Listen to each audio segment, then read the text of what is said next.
Welcome, everyone, to the How to Get the Most Out of College podcast. There's a lot of talk about where to go to college, but not nearly enough about how to go to college.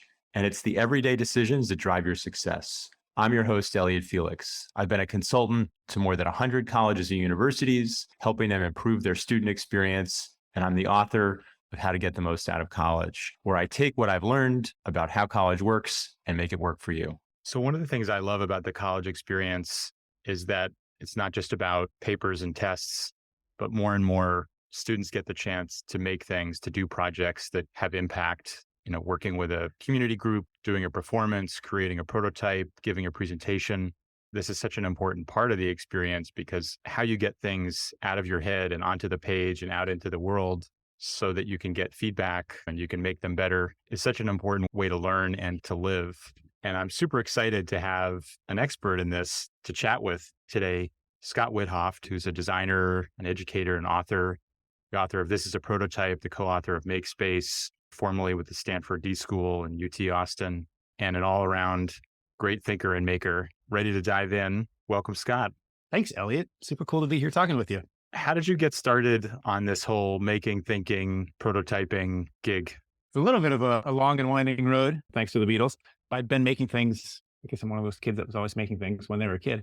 Moving professionally onward from there, I've always been in a practice that seems to connect to built things, whether those things are artifacts or buildings or environments. So my background in structural engineering and forensic structural engineering connected directly to how buildings and infrastructure around us was built, and likewise how it could get rebuilt or repaired. So there was a bit of a kind of start to finish thinking process there. And then I also found myself very frequently taking a sort of finish to start or sort of a backwards approach and seeing how things were built and then maybe how they needed to be course corrected or could be course corrected. And that's segued into product design, which I guess forever has been connected to physical artifacts and stuff, and is ever increasingly more about the systems and the interactions and interfaces through which we encounter, the world around us. All the places and ways that I've worked seem to connect to, building something or making something in one form or another, which has been really fun. And so, along the way, I think the idea of prototyping stuff or making early versions or asking questions through like a physical manifestation or a likeness, a model, it always seems to have been part of the process along the way. So in lots of ways, it feels really instinctive, even though I might not be working in buildings or furniture or artifacts at any given moment. The way of doing it is always relevant. It's just sort of become who you are and how you think, the making and the unmaking. Can you tell us a story of a project you worked on with students or with others where making something helped them communicate, or maybe there was a time when folks were, reluctant to take that first creative leap, that first step? Yeah, I love it. I mean, I had a really great design student, who was very interested in product design and graphic design and was experimenting and kind of exploring environments design, the spaces around you, how you could both design those or use them as tools for sort of influencing behaviors. That particular student was resonating deeply with the idea of having an instantaneous break, like being able to literally take a nap in a public place. So they were exploring this kind of concept of how to do something private in public.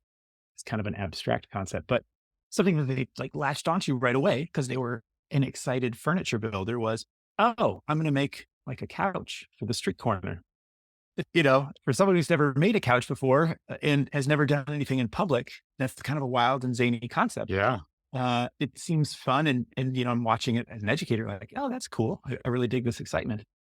And then as someone who's lived in a city, in a rainy city, no less, as well as just someone who's, been around the public, I'm instantly thinking, there's not a way, there's not a chance I'm going to sit on a couch, like a big puffy, fuzzy couch on a street corner, let alone, I wonder, is that couch going to be stolen instantaneously?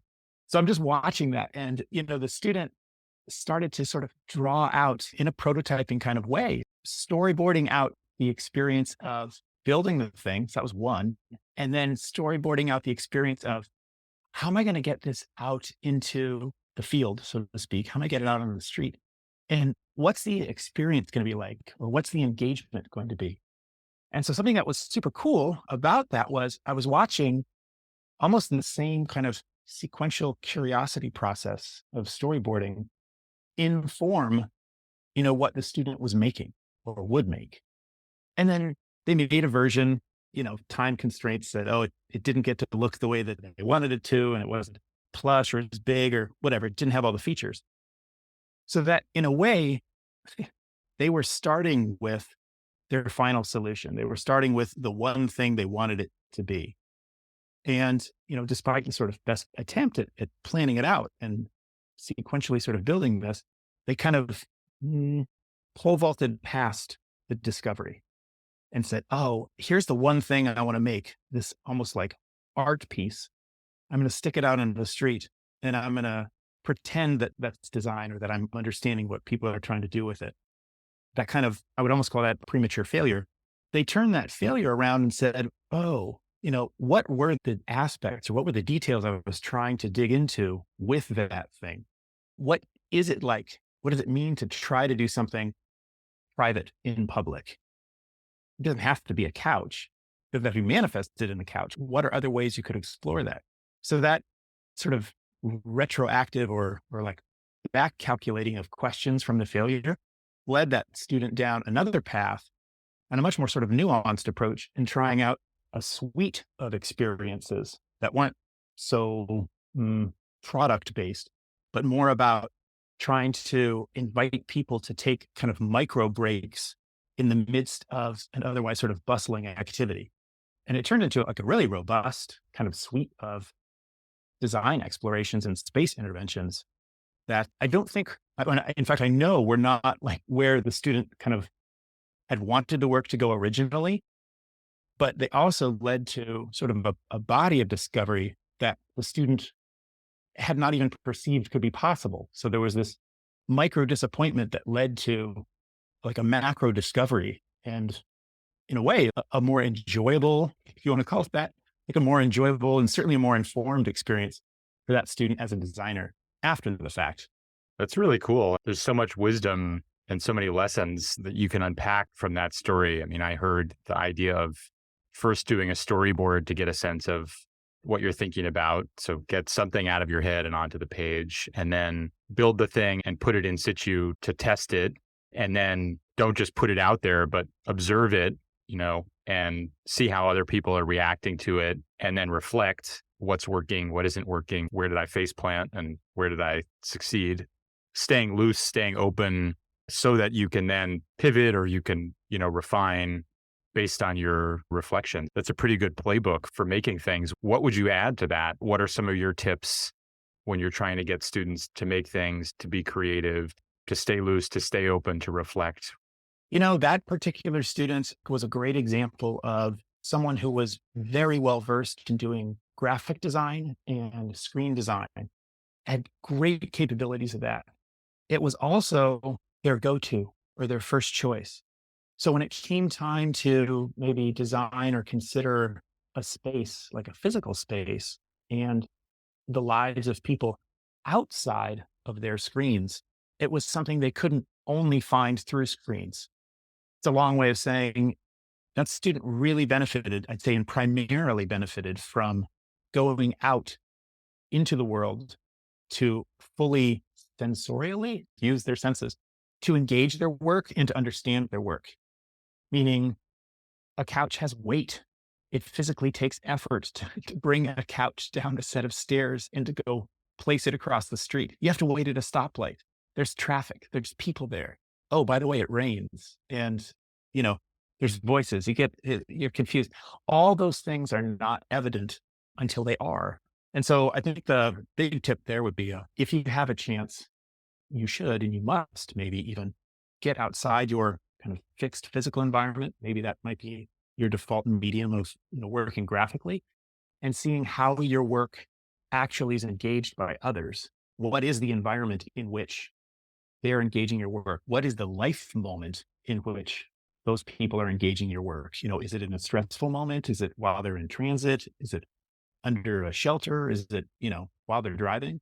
All those things can influence your outputs, which might not be evident if you're only working in your medium and how you engage your work. So that getting out in the field and see how someone engages your work is sometimes not obvious, but it is a huge payoff. Yeah, absolutely. Getting out in the world, observing people, finding new mediums to express yourself. If you're good on the screen, how are you out in space, and vice versa, is a really great tip. And something I've certainly seen, with the folks we work with. And there's a recent study, I think it was Wiley's State of Student Experience report, where they really honed in on the importance of real world projects Mm. to motivate students. There's so many projects that students do in college that can stay abstract. And if you do it out in the world, it becomes real, right? So you can do a marketing plan for a fictitious company, or you can find a local nonprofit within a mile radius who could probably use some help. That's a different kind of making, but you're still making a presentation, you're making a strategy, you're making a plan, and you can see how people react to it, and it can have real impact. So I love that advice of getting out in the world so that you can make better things. Seth Godin has this great quote, make things better by making better things. And, doing it out in the world is one way that everybody benefits from. What are the things that you see often hold students back, whether it's the hesitancy to put something on the page or to not get out in the world? What are the things that might hold them back, and how can they get over those barriers, or around them, I suppose? Mostly around them. That's a neat sort of encouragement to move like water, not ice. Got this like flow around things versus having to necessarily get stopped or kind of dammed up. There's something that stands out to me about a lot of students really connects back to their best intent at heart. And in fact, precedent of how they've been praised, how they've, felt feelings of success. It strikes me that a lot of students don't see or feel that they have the opportunity to use class choice, class time, out of class time, even a degree trajectory as a way to explore or try something new. The idea of an elective class often shows up as what's the elective that I can choose that sort of reinforces my outward commitment or my optical commitment to my major? And there's a lot of instances of encounters I've had with students where they are quite clear with themselves and in conversations among their friends that they're not that confident about the degree path that they've chosen. And there's a sort of building resentment. Oh, I'm already feeling trapped. And that really bums me out. So how to flip this? It might connect somehow to, I don't know, a piece of advice and saying like, hey, feel free to use this time to explore. If you find something that you're excited about and confident about, great. What a cool moment to dig deeper into that.